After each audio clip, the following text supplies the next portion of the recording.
Alright, so we have succeeded in creating our first web page. Okay, we added Hello Africa to the body, and this is what it looks like. Now I'm going to show you some of the code that we used in the previous discussion. So let's navigate back to our folder. Days 100 days in IT, or 100 days IT challenge. As you can see, within the dev folder there is a new demo folder which I added. This demo folder, you can also view it on here. It has a few files. Okay, so let's dive in and expand this to begin with. First, let's start with the structure. Within the structure, we do remember that we have the doc type, which is the beginning or preamble of our HTML document. The root tag makes sure that it encloses everything. There cannot be any content after the HTML tag at the end, which ends with a forward slash, and the opening tag has no forward slash. Within that HTML element, the structure contains two sections, the head and the body. You can expand and collapse your code using these arrows right after the number. So in the head section, we have the title, which is the most important. The rest of it is metadata, which is useful if you're going to augment your website for search engine optimization. The body tag, it is also very useful for search engine optimization to separate your body into three different parts. The header, which takes in stuff like navigation. You can have a group of headings on there, and other stuff like call to action if you need a button for someone to donate or to click to go to a particular part on your website, and your menu items as well. So all of that goes into the header section. The main section is where the full content of your web page goes to. So in the main section, you have, or in the main section per se, you have a section that can hold one or more articles. Think about a newspaper. Okay, so before you have an article, you need a heading for your article. So each section starts with a heading and an article that holds it. You can have multiple articles in the sports section, politics section, health section, science section, and so on. All right.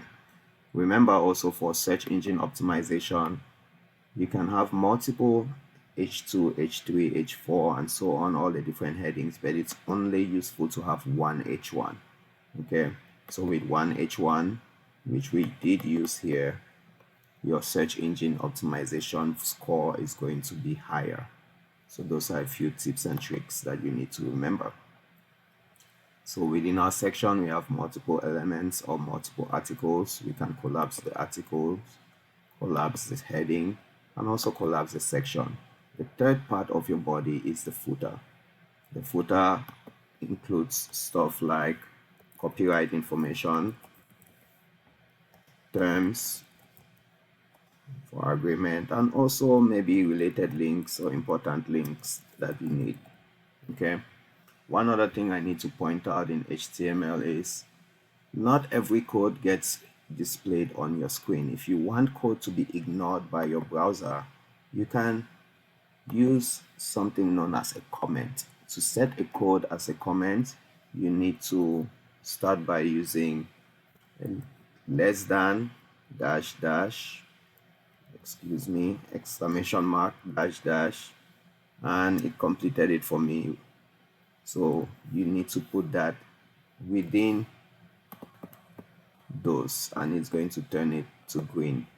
That looks very tedious. To make it a lot easier, let me undo all of that.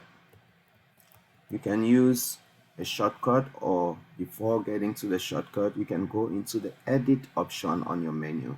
If you click on edit, there is an option that helps you toggle the line comment. In this case, you're going to have a comment just on line 42. You can toggle one line or multiple lines. If you're toggling multiple lines, then it becomes a block. So let's focus on this one line, line 42. We're going to edit and toggle the line comment, and it automatically sets it up for you.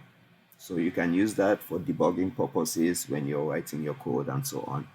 If you don't want to use the mouse and move all the way up here to select it, on the right hand side, these are all shortcuts on your keyboard. Okay, so you need to use Control plus / to add a comment. So let's say I want to add another line of code. I can use Control on my keyboard and / and it automatically does that for me. Awesome. Now let's take a look at the next thing, which is the metadata. We already looked at the structure. Notice that this tab is open. We still have our website tab open, so you can have multiple tabs open at the top. Remember to close them as you move forward. So we have our Hello Africa in here. We have our structure on there as well. So let's take a look at what the structure actually looks like if we open it. So here is the structure file. I'm going to double tap on it and it opens on the web browser. Okay, here was the first one for Hello Africa, my website. The next one, which says HTML structure, is right here, and you can notice that, let me hide this so it's wider. If you look at the head, the title actually matches the title we have right here. And if you go into the body section, the header has website name, which is shown right there. The headings that are all grouped together, we have the biggest and the smallest. And also in the main section, where we have a section, heading 2 says HTML content, that matches that. And our article has a bunch of content which we'll look at later on. So that just gives you how you can view your content online on your web browser. Everything is local right now until we make this available to the public. Awesome. Let's expand this again and go back to the rest of the files. Metadata, what does it talk about?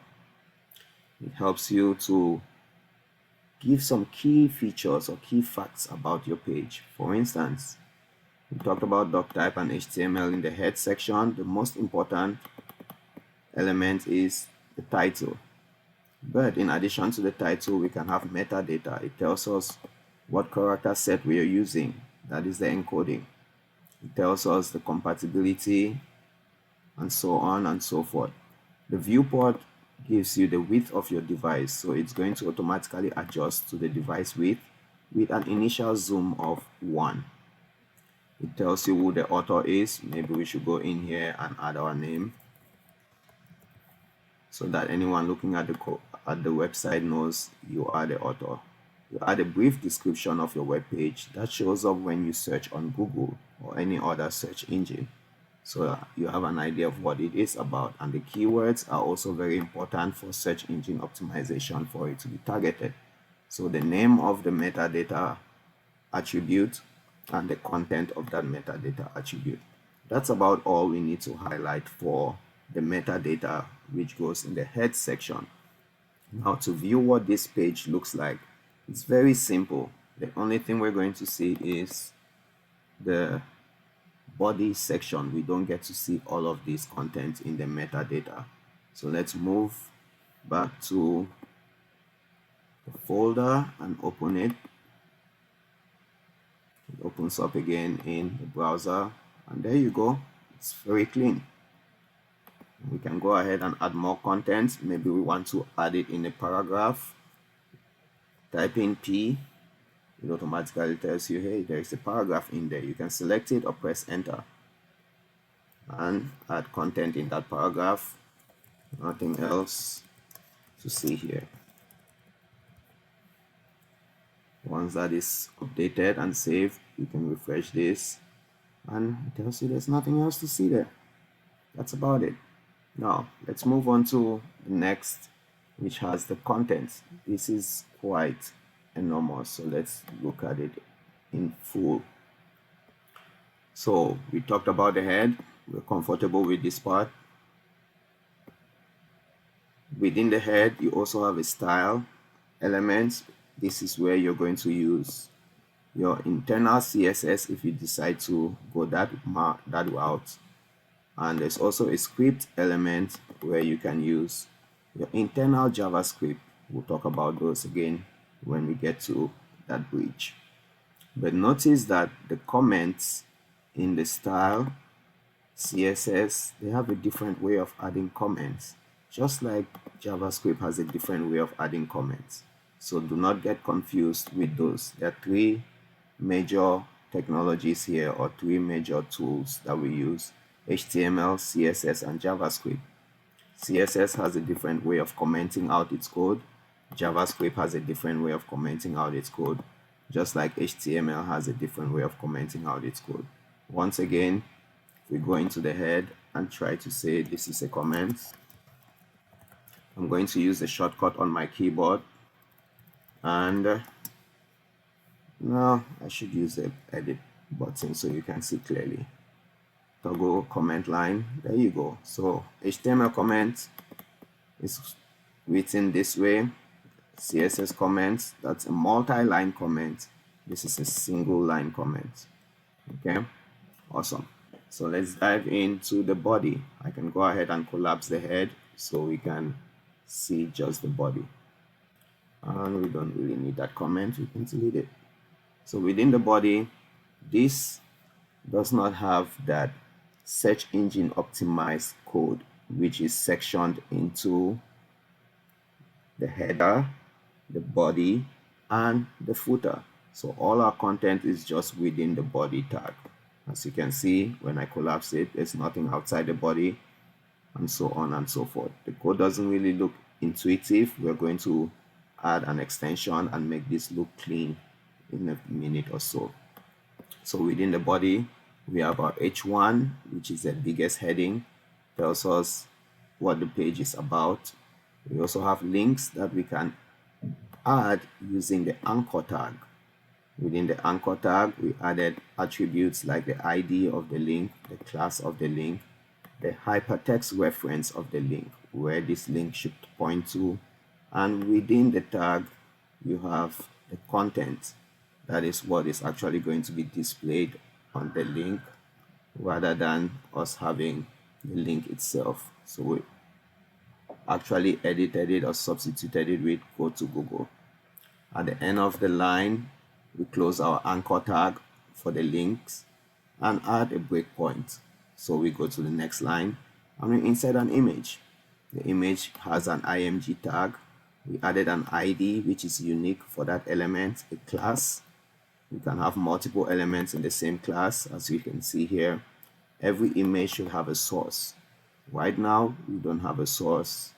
We don't have the image because there is no images folder in here, and there is no html.png file. We can fix that in a minute.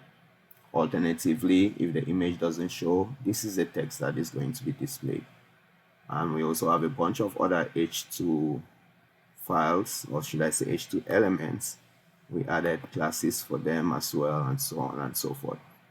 That is how you go about adding content to your HTML document. Other elements include the pre, which is for pre-formatted text. The text is going to show exactly like this. So if you compare this with text that is not within this tag, HTML is going to ignore all the white spaces and put everything together. Block quotes also help you to cite someone's content, or say someone is saying something. This automatically puts a tab in there, which I'll show you what it looks like. And this doesn't have a tag because it is outside the block code. We have lists that we can use. For instance, this is a description list. This is a description term, which is DT, and the description itself, Okay, the definition of the description gets put in there as well. We'll also look at this shortly. Let me actually open that on the side so we can take a look at it. So opening this content, that is what it looks like. All right, so let's go back again to the top. We have our demo content right there, H1, the link that says go to Google. The image doesn't show up because I don't have that image yet. So alternatively, it shows me the alternate text image of HTML logo right there. And the H2 elements, 4 of them. Here is a pre-formatted text, which you can see right there. Let's move this a little bit. There you go. The pre-formatted text is in there as well. And your block quote is tabbed in, but the non-block quote just has regular position. Description list, you have a description term and a description definition, all of them in there. And we added another image. This time around, we added it as a figure and added a caption to the figure. Okay. We also have a bunch of links, external links, which take you to a website that is not on your domain name. So you start with HTTPS, the Hypertext Transfer Protocol, give it a suitable name, says CNN News. And for all the other files that we have within our code, we can go ahead and just type in the names of the files naturally. All right.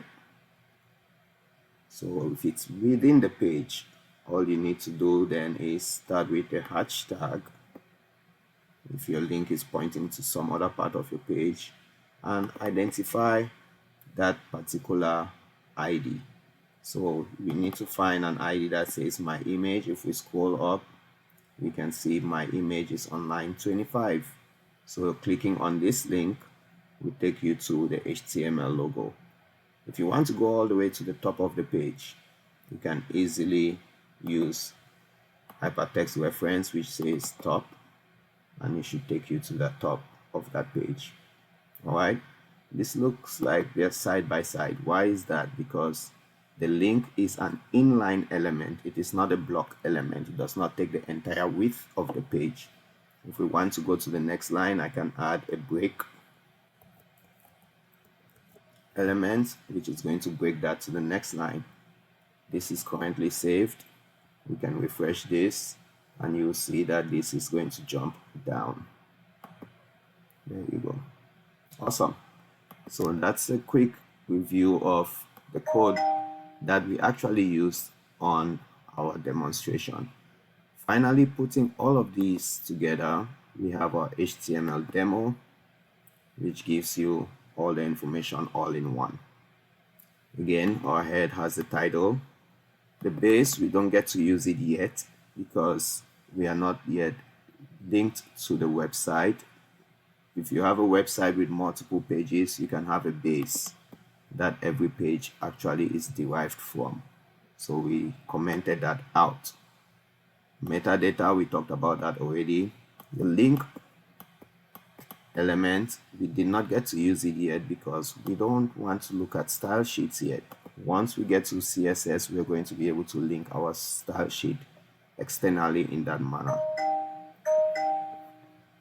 Or we can link our style sheet, or we can use CSS internally, just like JavaScript as well. So that's about it for the head. Let's collapse it.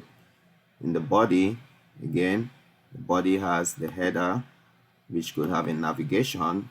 As you can see, clicking on the opening tag highlights the closing tag as well.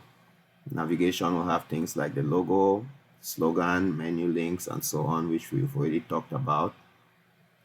So we can collapse that nav. Within that, you can also occasionally have a hero component. It's like a jumbotron rather. That big slideshow you usually have at the top of web pages. So you can include that also in your header section. Or you can also include a group of headings as well. Now let's collapse the header section. That's still within the body. The main section has our section, heading, and one or more titles. And you can see there are a bunch of elements that we talk about here. We started off with HTML basics, the structure, hierarchy, attributes, elements, and so on.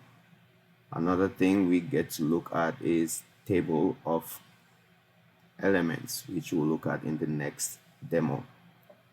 Now let's collapse the article, collapse the section, and get to collapse the main section as well. HR is a horizontal rule. It's like a line you draw across the page to move from one theme to the other. For instance, we're moving from the main to the footer. The footer includes your copyright information and related links. As you can see here, you can add an address maybe to help your customers or clients locate your office. You can also add the copyright information.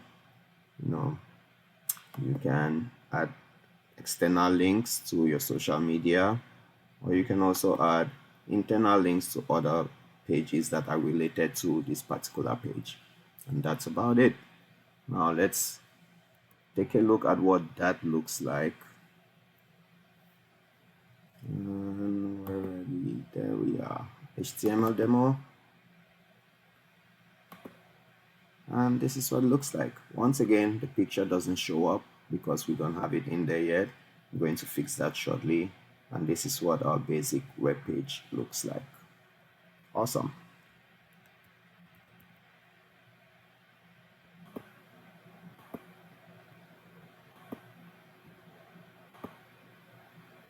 Okay, so we need to fix this image issue that we've been pushing all behind all this time. So within our demo folder, actually let me switch to use the Explorer we're familiar with. Within the demo folder, I need to add another folder, images. As you can see, let's point directly to the image itself. And I can hide this and go back to content. So in that picture, or to either actually have the picture, we need an images folder and the name of the image. Let me go ahead and just paste that in here. Right click and paste. So we do have that images folder that I copied over. Within it, you have a bunch of pictures. Now that we've pasted it in there, we can actually view it also in our Explorer. You can see the images folder, and that is our HTML image. If I go back now to my code and refresh it on the browser, you should be able to see that image. So right now there's no image, it says HTML logo. If I refresh it, the image actually pops up. Very simple as that. The same with the content. The content, we had image of HTML logo, HTML logo. That was because the image was not present. If we refresh it, it gets replaced with the image, and that's how you insert an image very easily.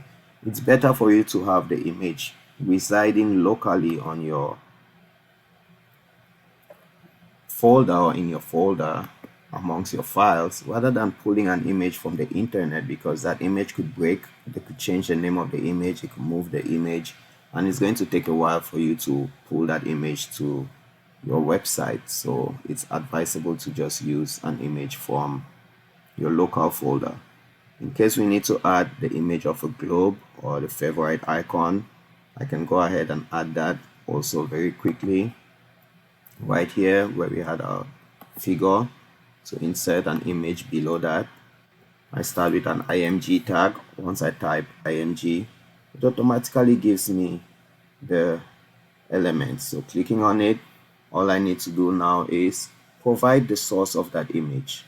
If I start typing img or im, it notices that I have a folder called images. Selecting that folder, it shows me all the files within that folder. Let's use the favorite icon. Alternatively, I can say logo. If it doesn't show up, I'm going to have the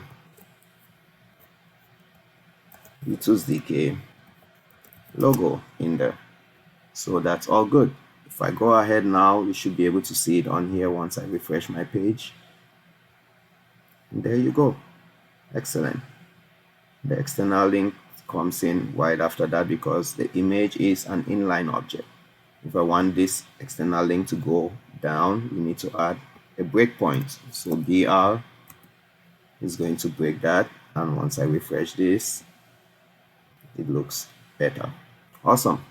Now let's dive in to more interesting stuff, not just the black and white stuff. All right.